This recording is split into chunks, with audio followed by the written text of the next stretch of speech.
Welcome back to the UMBC Coach's Corner. I'm Dan LaHatte. I'm joined by head men's basketball coach Aki Thomas. Coach Thomas, just finished your first week really on the job. What's it like to be the one making those calls and really having control? I'll tell you, each game brings another adventure, and I'm getting more and more comfortable as each game goes by. But it's been fun. It's been fun. I mean, just working with the kids, and they're working hard for us, and I'm having a good time working with the staff, and Coach Zito, Coach Green, and Coach Johnson.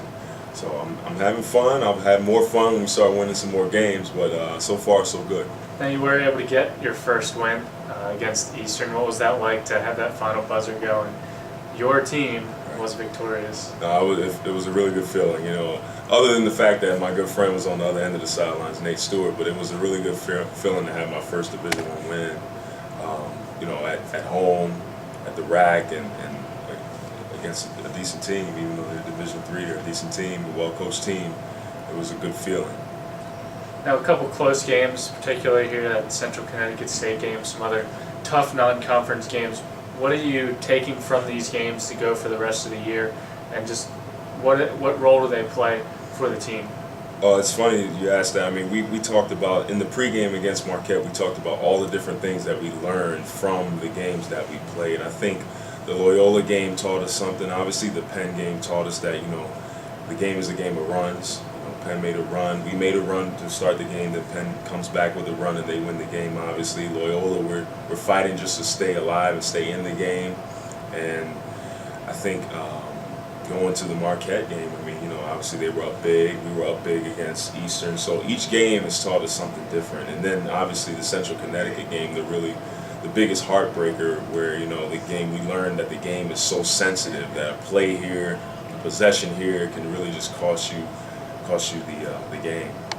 Now you just hit on that Marquette game just this past Monday. Up there, first half, back and forth, even able to take a lead in the second half. Right. Just playing in a big arena, the Bradley Center. What's that like for the team? And what experience do you get playing against a team that's probably going to be a top 25 team out of the Big East? Right. I mean, you get a good experience, playing in a place like the Bradley Center. I think the guys, it's real. I know me, when I was a player, it was always easier to get hyped or get going for those kind of games where it's on a big stage, it's on ESPN3, and you got a Big East team on the other end there.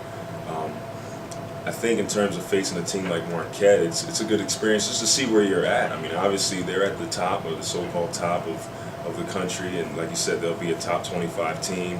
The fact that we're able to hang in there for a half, I thought we did some really good things in the first half. We executed well. Our defensive strategy was working for us, and obviously the second half got away from us.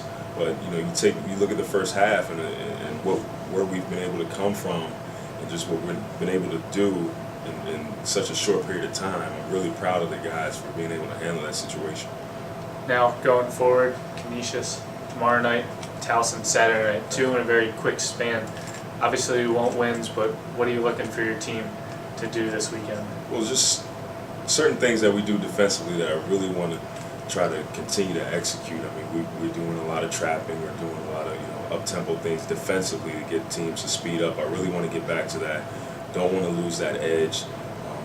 We really want to work on keeping teams below that 80-point mark. We need to stop giving up so many points for the other team. And I think going into the Canisius game, this is a team that really scores the ball. They shoot well. They play up tempo. They have some good guards. So we really got to do a good job keeping their guards out of the paint, contesting three-point shots, and playing better defense and executing defensively what it is we're trying to do defensively. Moving forward from there, we just really like to take one game at a time. But moving forward, you're talking about Towson, just another crosstown rivalry, and looking at that game, thank God it's at home, it's on your home floor, it's going to be a battle. The Loyola game was a battle, the Towson game is going to be a battle, so it's going to be an interesting week. And I think the fact that they're a couple days apart I think it's good. I mean, as a player, you want to play more than practice more. I mean, I think our guys rather be playing anyway, so I'm not really worried about that. Well, good luck this weekend. Thanks, Once Dan. again, the Retrievers return home, take on Canisius on Thursday night before hosting local rival Towson on Saturday here at the RAC. For the Coach's Corner, I'm Dan LaHatte.